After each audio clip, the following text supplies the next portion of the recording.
Hey there everybody, welcome to my YouTube channel. Sarah here with you.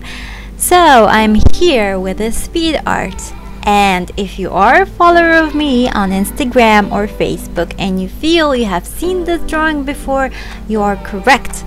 I've done this drawing a couple of months ago. I recorded the video, but I've never uploaded it on YouTube till now. Now this is a piece that I have colored with cheap markers or Copic alternatives and pencil colors. And as you can see right now, I'm coloring the skin with the TOUCHLIIT markers, or the Touch 6 as it may be called, or because every once in a while they get to change the brand name with the newer generation. There is a new name: Touch 4, Touch 5, Touch 6, TOUCHLIIT. There's a lot of names, but they're all the same thing exactly. The newer generation though comes with better blending and better nibs.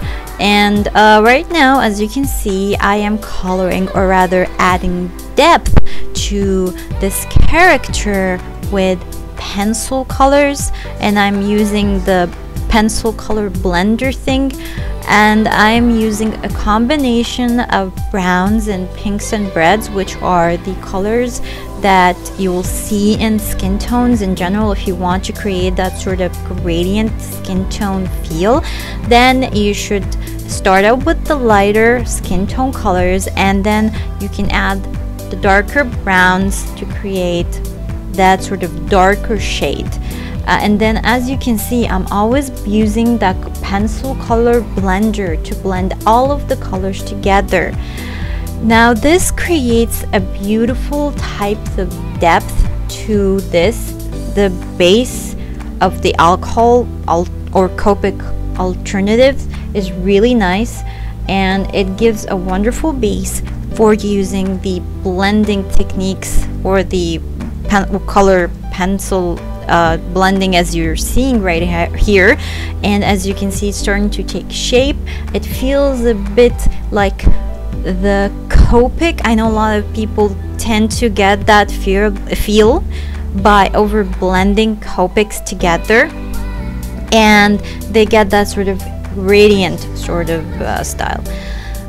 But this is a cheap alternative to get a very similar style or a very similar sort of feel.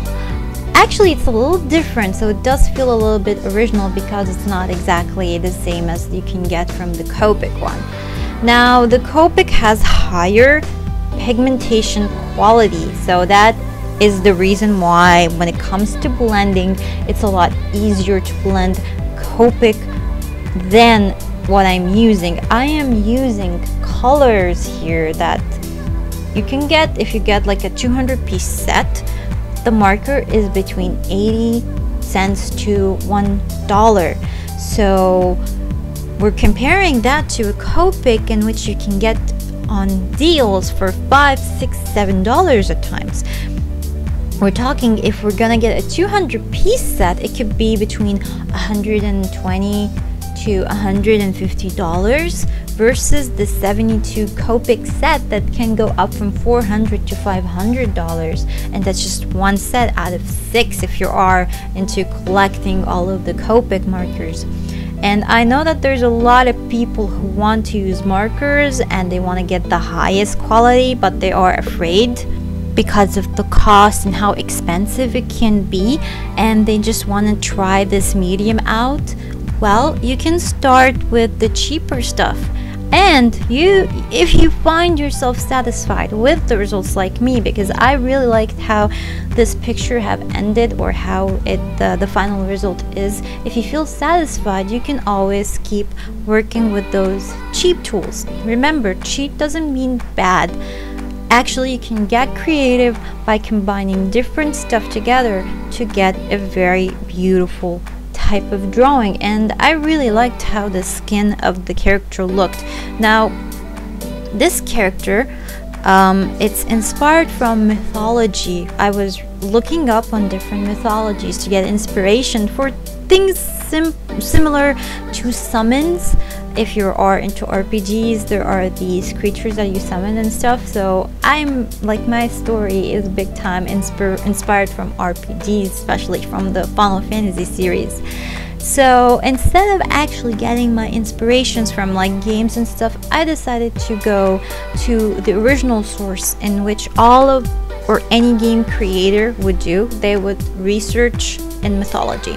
So I was looking in Greek mythology about the goddess or the gods of knowledge, or the deities of knowledge, and there was this character or this deity or this goddess. I think she was a female goddess, and reading through her story, I don't remember the name exactly, reading through her story kind of gave me that sort of idea. I wanted to create a deity looking character, or if you're looking through an art piece, you would feel that this is a goddess from the Greek mythology or Roman age or something of that sort. This is where this idea was born. Now, the concept itself was a bit different. It wasn't a girl with endless overflowing hair. It was rather a girl who had her hair intertwined with vines. But as I drew this, it ended up something completely different. It ended up in which the character had endless amount of hair and a flower in one of her eyes, because there has been this trend where I have been following some certain art pages, and they would draw this girl character that had like a flower in her eye, and I would really like to create it, or I wanted to create that sort of concept, but the theme or what kind of character that would have that would fit the idea of something, it wasn't there yet until I started reading more about mythologies, and this idea was born. Now the hair is colored with the Finecolour markers, and I decided to start up with the lighter layers and then go darker, and then right now you're seeing I'm going over, or I'm almost done with the initial hair coloring, because there was blending done later on, and I will make a tutorial in the future about how you can blend those markers or the Copic alternatives, like the AliExpress markers. How are you can blend them, because they have different, or at least to me, I discovered a couple of techniques on how you can blend these colors together using the markers themselves and different types of other medias.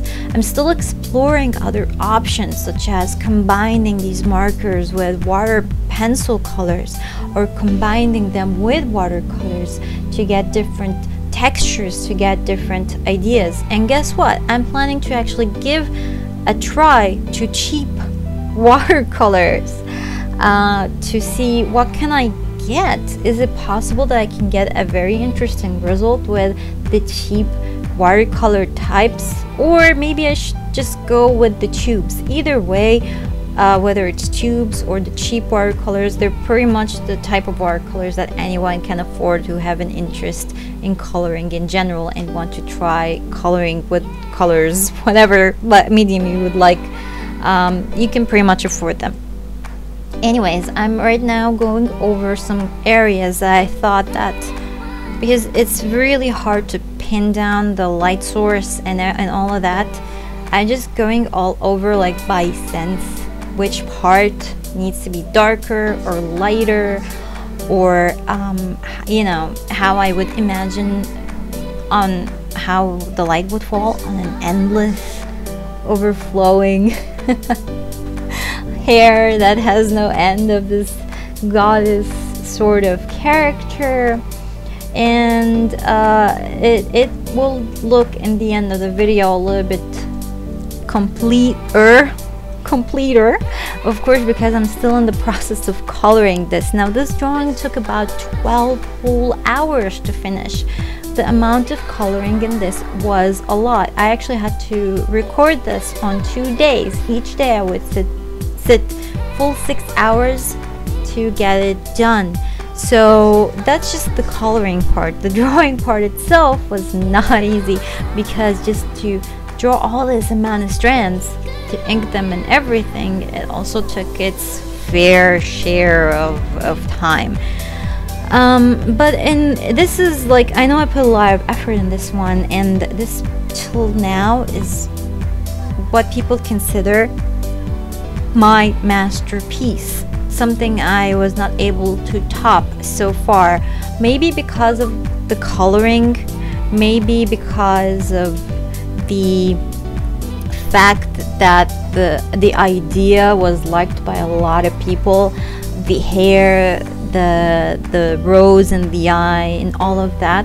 These are things that, to my friends or the people who are following me, all of these are new concepts that I have applied in this drawing for the very first time.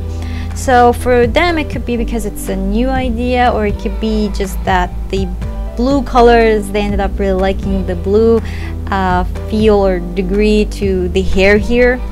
And in general, blue is a color that's favored by a lot of people. I think I've read somewhere that blue actually helps people to relax psychologically. Whenever they look at blue, they feel that they're calmed down more. It's a cool color, so maybe there is a bit of science to that, the fact that it does help people to calm down. Now I'm just going over some extra parts that I felt that if I can add that extra depth with the pencil colors, it would create much more, well, depth basically. I really went into a lot of details with this one. It was crazy. It was a very unique experiment, and I really liked it. Although I'm not gonna deny it, I do love the hair and how it ended up looking like. Now this drawing was done, I forgot to mention the paper. It was done on Fabriano printer paper, 350 gram. It comes in a package, a very thick package of 125 paper, and it doesn't have that much cotton. Now, the less the cotton the cotton in the paper is better for markers, because cotton has the tendency to absorb the liquid within your marker or whatever medium you are using. That's the opposite of watercolors. With watercolor paper has a certain amount of cotton in them. It's better to actually, in watercolor medium, that the paper would have that, so that it can absorb the watercolors and it gives a much more beautiful feel. It's the reverse case in markers though.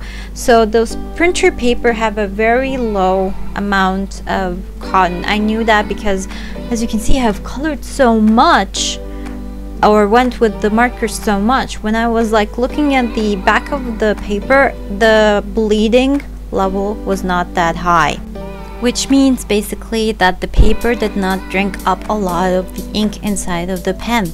So you do want to keep that in mind when you are using markers, to look up for paper that has, I would say, if it's possible, that, you know, the lowest level of cotton in them. Paper will have a certain amount of cotton. That's why when you put on water, they curl up. So there will be that, because of course paper is made of cotton, and so, but there are paper that has a higher percentage or lower percentage. Usually the cheaper, the less cotton it has.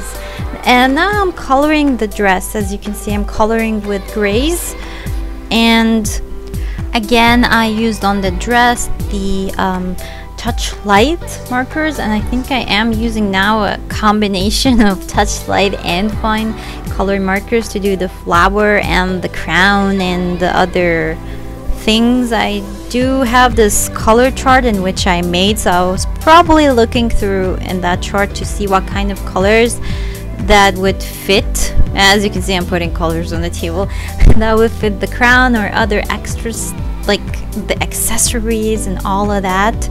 So that was basically, you know, it's almost complete. That's how it looked, or it almost finalized drawing.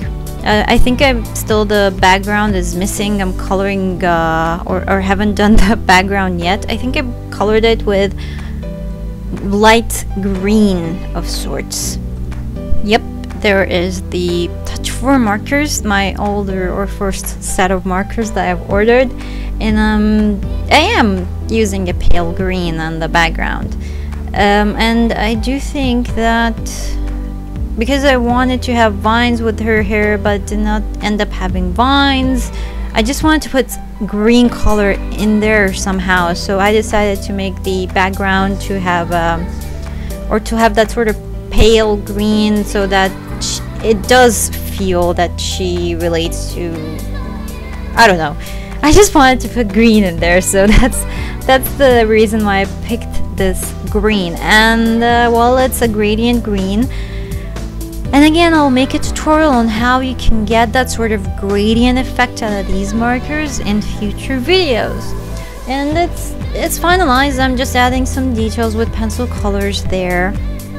I think I was adding plants or something. Yeah, I think so. And yep, that was kind of long, right? The video itself is 60 minutes long. I did go over a lot of details and ranted a little bit about how this drawing ended up, and I hope that you guys have enjoyed this long speed art of sorts, and I hope that this can give you more ideas on how you can combine your coloring mediums together to create beautiful drawings with like beautiful textures. And with that, yes, the drawing is done right now. I hope that you have enjoyed this long video, and I'll see you in another video. So see you later. Bye bye.